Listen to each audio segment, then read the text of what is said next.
Hi,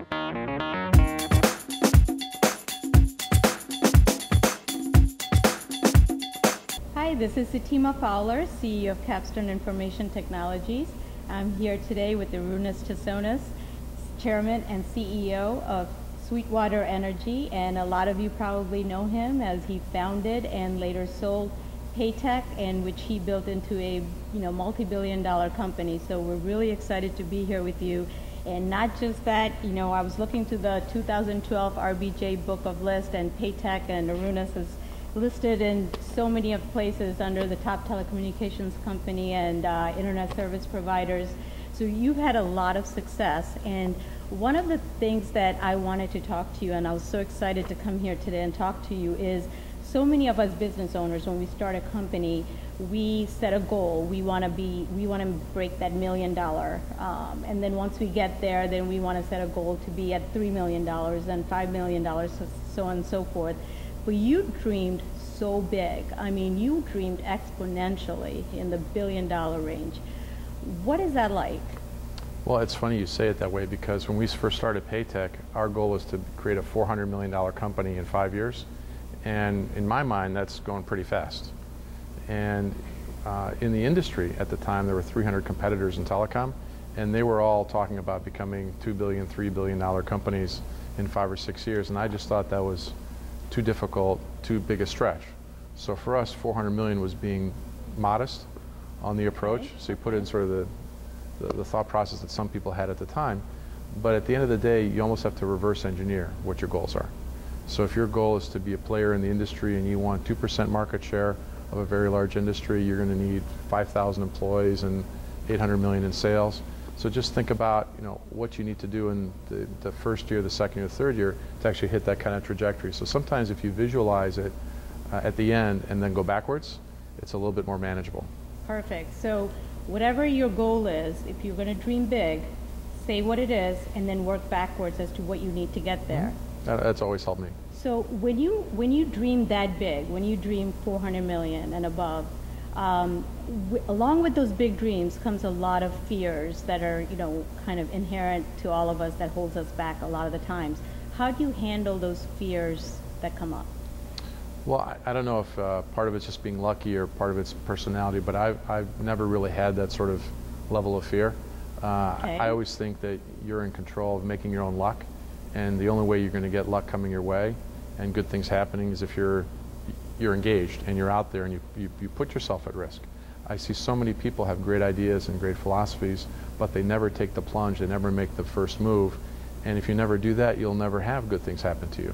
So I guess it's just maybe a personality quirk I have, that I just don't get afraid about things like that. Wow. Okay, so you don't get afraid, but I'm sure with having so much success, you've had failures and challenges as well. Can you talk about a specific, pretty significant challenge you've had and what you did to deal with it? Oh, sure. Look, I've made more mistakes in more countries and more languages than probably anyone else here in Rochester. So you always have a lot of failures that go with that success. Probably a really big failure we had at the time was we went for our first IPO at Paetec in 2005. Coming out of the internet boom and bust period, we were one of the early folks to try to get out again. And at that point, we had built a company that was already about 600 million in sales, about 1,500 employees, and we were profitable. And we thought we had a really good chance. But going out into the marketplace as one of the early folks then, we ended up not getting the price that we wanted. So we had spent over $2 million on legal fees, accounting fees to go through the IPO process. We're right there, ready to price the deal on a Thursday night in New York City. And we talked about it as a management team, and we decided to not go forward because the price was too low. It was a split decision at the board level.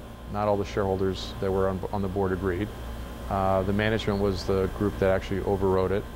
And it sort of depressed a lot of people because we chose not to do it because it was going to hurt a lot of the employees and the other common shareholders. Right. At their expense versus the preferred shareholders who were going to be kept whole. But the industry feeling and the perception would be obviously with potential customers and vendors and how our competitors would use it against us, is that we were weak or something was wrong with us or we had real problems internally, so that's why we couldn't go public. So we had to shoulder that burden for a good 2 years until we went public in 2007, less than 24 months later, and we ended up getting about 10 times the value that we would have gotten had we gone public in 2005. So that 2-year period, you could call it a failure, you could call it sort of a test of your own conscience and your own integrity, because we didn't need the money. We just wanted the opportunity to be public so we could grow faster and acquire other companies. So that probably was one of the big, I would call it a failure, because once you try to go public and you fail, that stays with you for a while if you're not careful.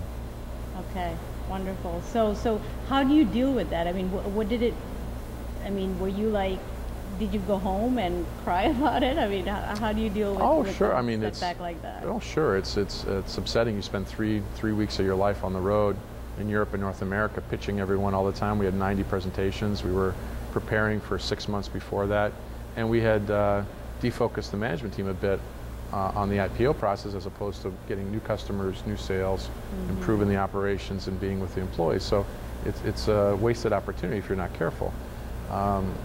But at the end of the day, if you can tell your spouse or your kids or your parents, if they were able to understand what you went through, and you could be proud with your family that you did the right thing, then you can't ever get sad. Okay, and then you probably picked yourself back up and moved on and say, what do we have to do next? We did. We just kept going, and we did very well. And then we had an opportunity to merge with another company and go public that way at a much better valuation. And most of the employees who were large enough shareholders to figure out what we had done actually were very happy that we didn't go forward with the IPO, because they understood exactly what that was going to mean to their families. So in your words, what are some key factors to having a successful business? Well, I think the number one is to really have great people that work for you and a great team. No one person could do it by themselves. So for me, I've been very fortunate to have great teams of people around me that enjoyed working with one another. We balance each other's skills and weaknesses out. To me, that's number one, is to have a great group of fellow employees and managers. I think the second thing you really want to make sure is that not just that management team, but everyone in the company really feels like they're owners in the business, and you have an ownership culture. And that doesn't mean giving everyone 2% of the company, but it means that you treat them like owners. They know what's going on in the business. They understand where you're headed. They all have a shared purpose in knowing why some decisions are made a certain way versus another way. Because if they don't know the reasons why, then you're just treating them like an employee as opposed to someone who's an owner of the business. You just want to share all that information with them, the good stuff, the bad stuff, and don't always shy away from the bad stuff.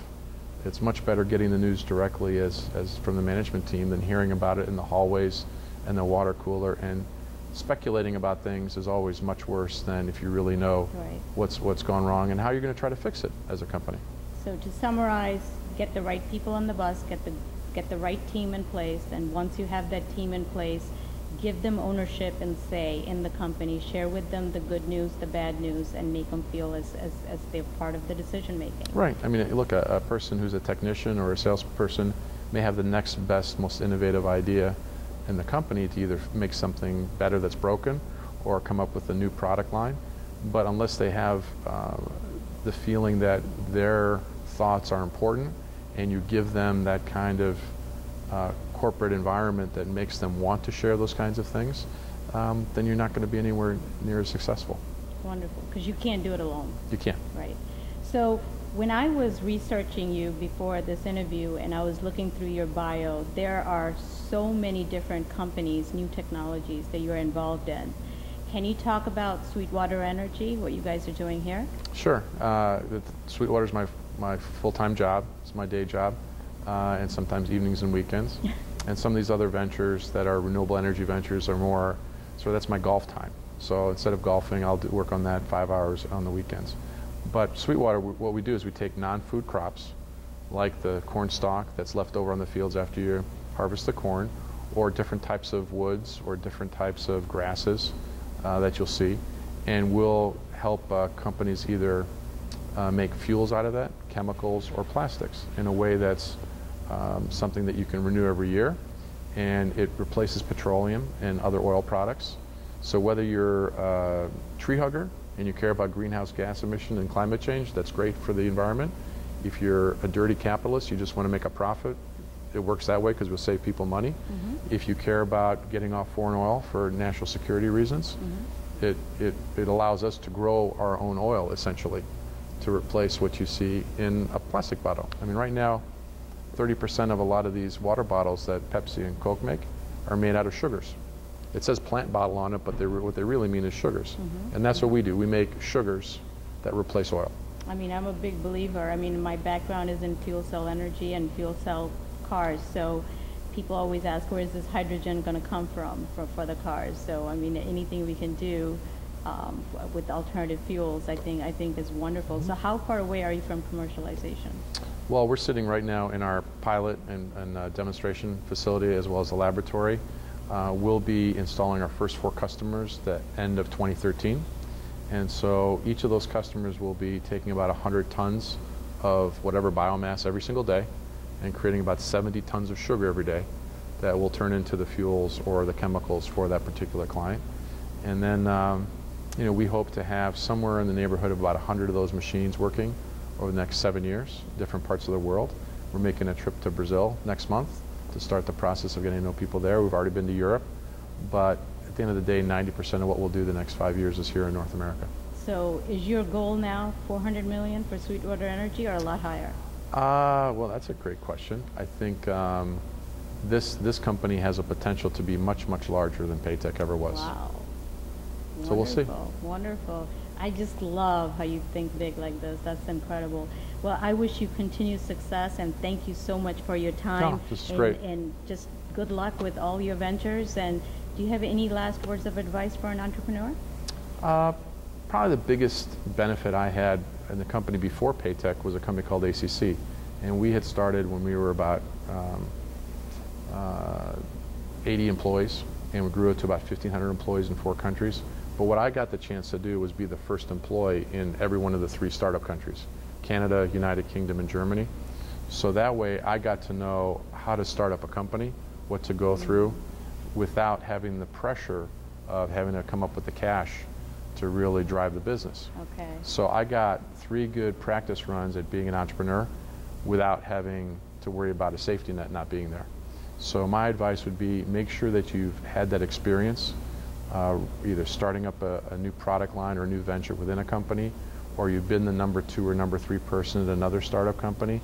But don't necessarily try to be the entrepreneur out of the gate without having experience doing it before. Yeah. And just realize it's, you know, make sure you're an expert in that particular industry that you're going into. It's okay sometimes to try something completely different, but not necessarily as the startup entrepreneur that you don't have a lot of understanding of the competition and the regulatory issues and, you know, the customer issues that you're going to be dealing with. Just really know your industry very, very well. Great advice. Thank you so much for your time. Sure thing. And thank you for watching. Are you a Rochester Rockstar? If you want to be featured, go to www.rochesterrockstars.com, and I look forward to meeting you.